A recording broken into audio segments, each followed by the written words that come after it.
बिस्मिल्लाहिर्रहमानिर्रहीम। ये video गुज़श्ता video से पेवस्ता है।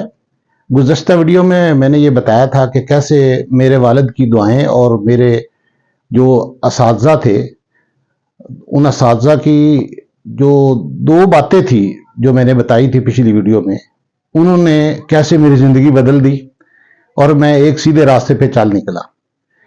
अब इसके बाद जब मैंने मैट्रिक पास कर ली तो मैंने सोचा भी कुछ काम भी करना चाहिए जिससे क्या है कि मैं कुछ ना कुछ रोज़ी कमा सकूं और अपने वालिद का हाथ बटा सकूं।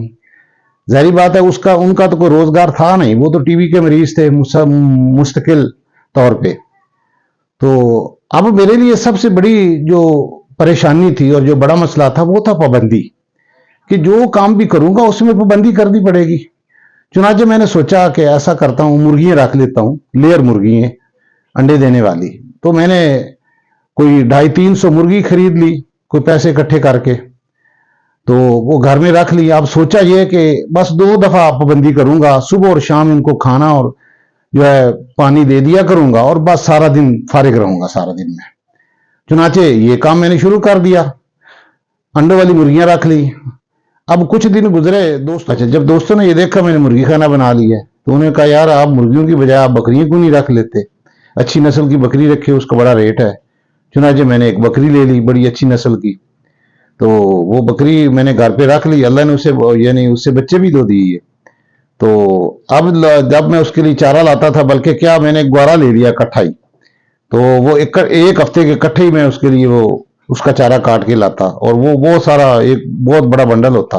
लोगों ने पूछना क्या गाय रखी हुई है, मैंने कहा नहीं यार मैंने तो बकरी रखी हुई है। कहा इतना चारा लाते आप गाय क्यों नहीं रख लेते। तो चुनाचे मैंने फिर गाय रख ली। अब गाय खरीदी। अब गाय के लिए जारी बात है, पहले थोड़ी सी जो है ना मेरे अंदर ये तब्दीली आ गई थी, वक्त की पाबंदी सुबह और शाम की। अब मैंने सोचा अब इसके लिए भी एक ही दफा चारा लाना है ना, और किसी वक्त पानी पिलाना है उसे, चले कोई मसला नहीं। अब मैंने जनाब उसके लिए मैं चारा लाता था, और चारा लाता था इकट्ठा ही। भाई अब रोजाना नहीं जाया जा सकता, रोजाना पाबंदी नहीं हो सकती। मैं 3 दिन का इकट्ठा ही चारा ले आता, 3 मन 3.5 मन ताकतवर था, उठा लेता था 3 मन में।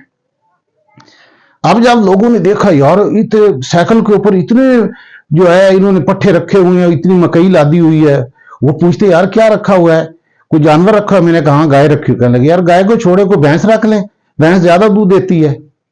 मैंने सोचा यार बात तो सही कर रहे हैं, जब मैं इतनी मेहनत कर ही रहा हूं तो क्यों ना होकर मैं भैंस रख लूं। चुनाचे मैंने गाय बेची और भैंस रख ली।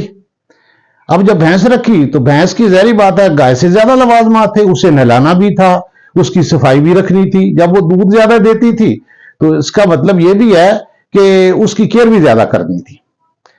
अब जिम्मेदारी और बढ़ गई। अब ये हुआ कि वो वक्त था कि जब मुर्गियों को सुबह शाम का दाना डालना मेरे लिए मुश्किल लग रहा था, और अब ये था कि अब वो भैंस को निलाना और फिर उसके लिए सारी चीजें ये मैनेज करना, अब इसका आदी हो गया मैं।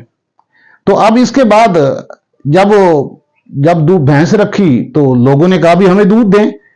मैंने दूध एक टाइम का दूध बेचना शुरू कर दिया। अब गाहक बढ़ गए, दूध कम था। मैंने सोचा यार क्या ऐसा क्यों ना करें कि एक भैंस और ले आए। चुनाचे एक भैंस में और ले आया। अब दूध के गाहक और बढ़ते गए, मैं फिर तीसरी भैंस ले आया। अब जनाब घर में 3 भैंसों से तो गुजारा जो था वो घर का तो हो सकता था, लेकिन गाहकों की जो डिमांड थी वो पूरी नहीं कर सकते थे। इसलिए मैंने सोचा कोई ऐसा तरीका सोचा जाए जिससे मैं ग्राहकों की डिमांड पूरी कर सकूं, और इस तरीके से मेरा रोजी जो है वो भी बढ़ रही है, मेरी अर्निंग भी बढ़ रही है। अब यदि रफ्ता रफ्ता वो मेरे अंदर वो सिफात पैदा होती गई, पंक्चुअलिटी की, जिम्मेदारी की।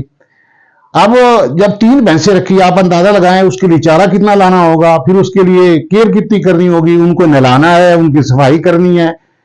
चुनाचे ये जब काम इतना हो गया तो मैंने सोचा यार ऐसा करते हैं कि कहीं और कोई सोर्स बनाते हैं दूध इकट्ठा करने का। चुनाचे मेरा एक दोस्त था गुलाब अली चिश्ती, उसके मैं पास गया। मैंने कहा यार कोई ऐसा करे, कोई दूध का बंदोबस्त कर दें, आपके पास 30-40 भैंसें हैं। उसने कहा यार अभी जो है ना, अभी भैंसें जो हैं अभी दूध देना नहीं शुरू की, एक भैंस दे रही है तो आप उसका दूध ले जाया करें।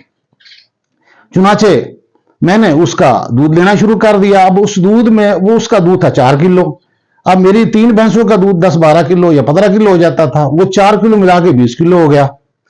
अब मेरे वालिद मुझे जो है ना बार बार इस बात के ऊपर डांटे भी, तू अजीब आदमी है, तू मोटरसाइकिल भी मैंने ले लिया, और 2 सिलेंसर वाला, उस वक्त 175 सीसी होंडा होता था, उसके ऊपर मैंने केनी रख ली जो तकरीबन थी 1 मन की, और 4 किलो दूध होता था। अब मेरे वालिद मुझे डांटे, यार तू अजीब बंदा है, तू उस वक्त जो है ना 35 रुपए 40 रुपए पेट्रोल पे लगते थे आने जाने पे, तो वो 4 किलो दूध होता था, जितने का दूध था उतना पेट्रोल लग जाता था। लेकिन मेरे ज़हन में ये बात थी कि अब मैं 4 किलो ला रहा हूं, लोग मुझे देखेंगे, जब मेरी पंक्चुअलिटी को, मेरी रेगुलरिटी को देखेंगे कि बंदा बार बार सुबह शाम आ जा रहा है, कुछ जिम्मेदार बंदा है, तो मुझे कोई और लोग भी दूध देने लग जाएंगे। चुनाचे यही हुआ कि बस 2-3 माह गुजरने की बात थी। अब जनाब लोगों ने कहा भी हमसे दूध ले लो, हमसे ले लो। मैंने कहा भी मैं दूध एक शर्त पे लूंगा कि मैं दूध या तो खुद दूंगा या फिर आप मेरे सामने दुएंगे, क्योंकि मैंने खालिस दूध देना है। चुनाचे इस तरीके से मेरा 3 किलो से फिर जनाब 12-13 किलो से फिर 20 किलो से 13 मन दूध का काम हो गया। और हम रात को 12 बजे सोते थे और सुबह 4 बजे उठते थे, बल्कि रात 12 बजे भी आके कोई दरवाजा नॉक कर देता था कि जनाब हमें दूध चाहिए, हमें दही चाहिए। मुलाजिम रख लिए, मोटरसाइकिल 2 और ले लिए, बंदे रख लिए, शहर में दूध सप्लाई करना शुरू कर दिया। इतना काम बड़ा अल्लाह के फजल से कि आप यकीन करें कि वो जो रोकड़ा होता था, रिकवरी होती थी, दिन के रोजाना की जो हमारी सेल होती थी, वो पैसे गिनने के लिए में टाइम नहीं होता था। तो किसी दोस्त को या किसी बच्चे को कहना, यार इसकी दथिये बना दे और इनको इकट्ठा कर दे, इतना काम शुरू हुआ। तो ये यानी दूसरा रास्ता था अल्लाह ताला ने जो मेरे लिए यानी खोला, सीधा रास्ता कि रोजी कमानी है और फिर अपने आप को तब्दील करना है और मुस्तकिल मिजाजी पैदा करनी है और अपने आप को मेहनत कादी बनाना है। तो इसलिए कोई बंदा भी मायूस ना हो अल्लाह की रहमत से, तो हर बंदा बस स्टार्ट कर दे और इस नियत से स्टार्ट करे कि अल्लाह ताला आगे रास्ते खोलेगा। वो हिम्मत से काम ले, मेहनत करे, उसके अंदर पाबंदी करे और फिर ईमानदारी से काम ले। यकीनन मैं जो बातें कर रहा हूं, ये बातें मेरी ऐसे नहीं है कि स्लोगन है या किसी एक मुल्ला और मौलवी की बातें हैं कि वो दूसरों के लिए होती है, अपने लिए होती बातें। ये वो बातें हैं जो मैंने खुद की हैं और मैं अपनी प्रैक्टिकल लाइफ बता रहा हूं। ये मेरा यूं समझ ले कि ये मेरा दूसरा रास्ता था, सीधा रास्ता जो हिदायत का रास्ता था, अल्लाह ने मेरे लिए खोल दिया और आगे मजीद रास्ते खुलते गए। इंशाल्लाह हर वीडियो में एक रास्ता या 2 रास्ते में बताया करूंगा। आज के लिए इतना ही काफी है। अपना भी ख्याल रखें और मुझे भी अपनी दुआ में शामिल करें, रखें। अल्लाह हाफिज।